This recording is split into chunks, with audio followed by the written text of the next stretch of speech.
Right now, what I want to do is just share with you some very common vocabularies, very common words with the three most popular of our negative prefixes: un, dis and non.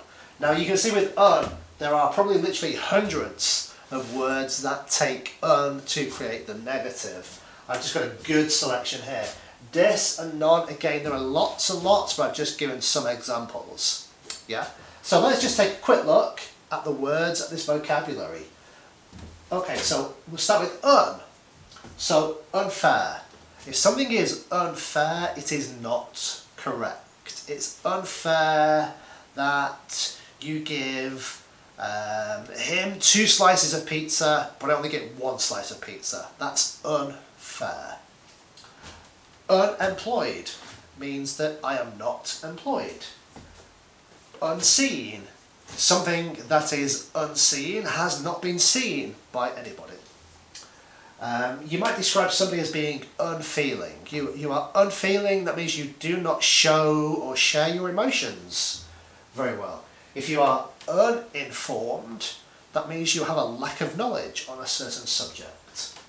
If something is undisputed, undisputed means nobody can deny that it is true. Unheard, very similar to unseen, but unheard, obviously, nobody has heard this thing. Unfriendly, somebody is acting very unfriendly, not in a nice way. Unlucky, most of us are probably very unlucky. I have never won the lottery or $1 million. I am very unlucky. Unsure. To be unsure means that you're not certain, you're not absolutely sure about something, you are unsure. Unrest. Rest means to sit in a nice sort of peaceful, quiet way and to get some rest. But you might be disturbed by unrest. You can't get comfortable, your chair just doesn't seem right.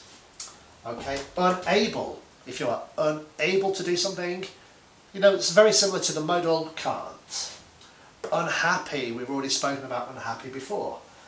Uncooked. You go to a restaurant and somebody might bring you a steak, but the steak hasn't been cooked. It's uncooked. Unzip. I have just unzipped. Unbelievable. We tend to use this word, unbelievable, to kind of show our, excitement or exasperation about something. Wow, that was unbelievable, man. Uncertain. If we're not sure about something, not sure and uncertain, synonyms. Unkind. Some people can be very unkind. Unpopular. If lots of people like something, it's popular. If lots of people don't like something, it's unpopular. Untidy. We all know somebody who is untidy. You walk into their house and it's a mess. It's untidy.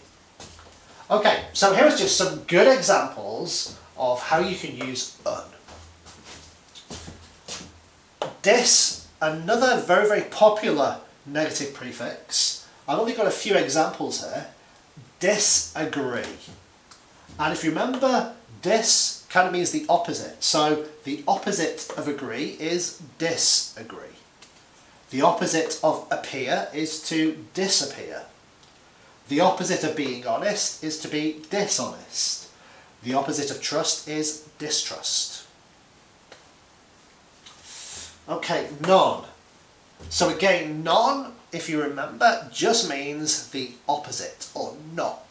So non-fiction. A book that is non-fiction is a book of fact. Nonsense means what you're saying does not make sense. I am a non-smoker. I do not smoke. When I am cooking in the kitchen, I like to use a non-stick frying pan. Non-stick. None of the food sticks to the pan. non-stop. That just means something that doesn't stop.